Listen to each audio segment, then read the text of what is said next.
Welcome to our channel, where you can find the most recent news and stories about Princess of Wales, Princess Catherine and her royal family.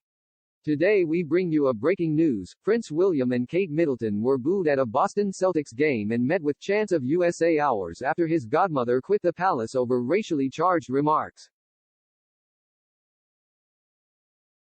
The Prince and Princess of Wales tour of America started with a scandal, as Lady Susan Hussey stepped down as a lady of the household after repeatedly questioning a black charity boss over where she was really from, despite having been told she was British. Hussey is a former lady-in-waiting to Queen Elizabeth II, and the departure prompted a spokesperson for William to denounce the remarks at the start of the Boston visit, saying, "Racism has no place in our society." The comments were unacceptable, and it is right that the individual has stepped aside with immediate effect. If William and Kate thought it would be plain sailing from there, Boston had more in store for them. On their first night in America, the couple joined basketball fans at TD Garden to watch the Boston Celtics beat the Miami Heat. Some in the crowd could be heard booing, and there were widespread chants of USA as the couple were announced and shown on the big screen. If that wasn't awkward enough for the visiting royals, Celtics star Jaylen Brown was less than effusive when asked at a press conference how it felt to play in front of royalty. He simply said, "It was just a regular game to me." William and Kate's first visit of the tour was to Boston City Hall, where they met Mayor Michelle Wu for a launch event counting down to the Earthshot Prize Awards ceremony on Friday.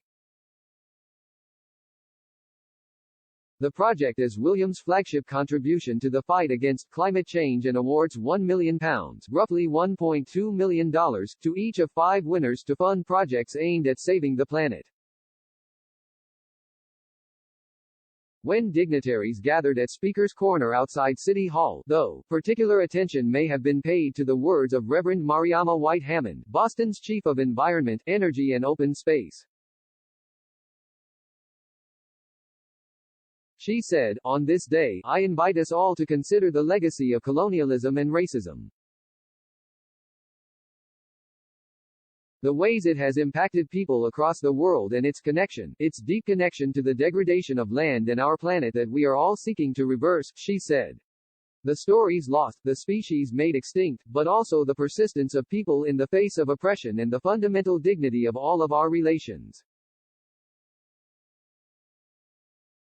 Her comments are particularly awkward for William, who was accused of blaming the people of Africa for the impact of population growth on the environment a year ago. In November 2021, he told the Tusk Conservation Awards in London, "The increasing pressure on Africa's wildlife and wild spaces as a result of human population presents a huge challenge for conservationists, as it does the world over." At the time, Franklin Leonard, movie executive and founder of The Black List, wrote, "There are too many Africans is quite the position."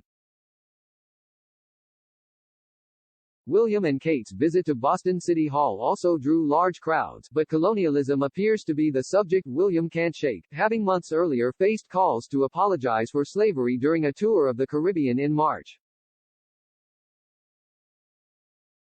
William and Kate's tour had an unwelcome backdrop before it had even begun, after the prince's godmother and former lady-in-waiting to Queen Elizabeth II made racially charged comments to Ngozi Fulani, chief executive of Sista Space.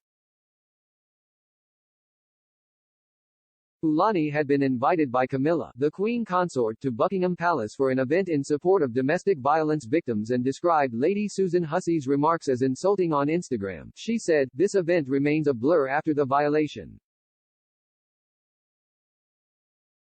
The exchange was witnessed by Mandu Reid, leader of Britain's Women's Equality Party, who told Newsweek she felt it indicated institutionally racist dynamics baked into the fabric of the institution.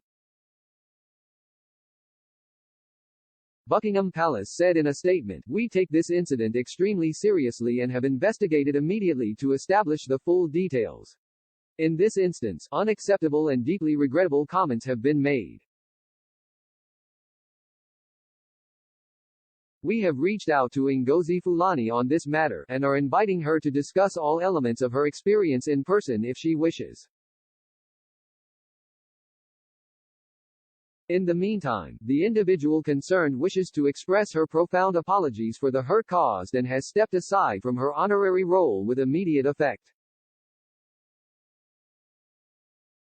All members of the household are being reminded of the strict diversity and inclusivity policies which they are required to uphold at all times. Thanks for watching.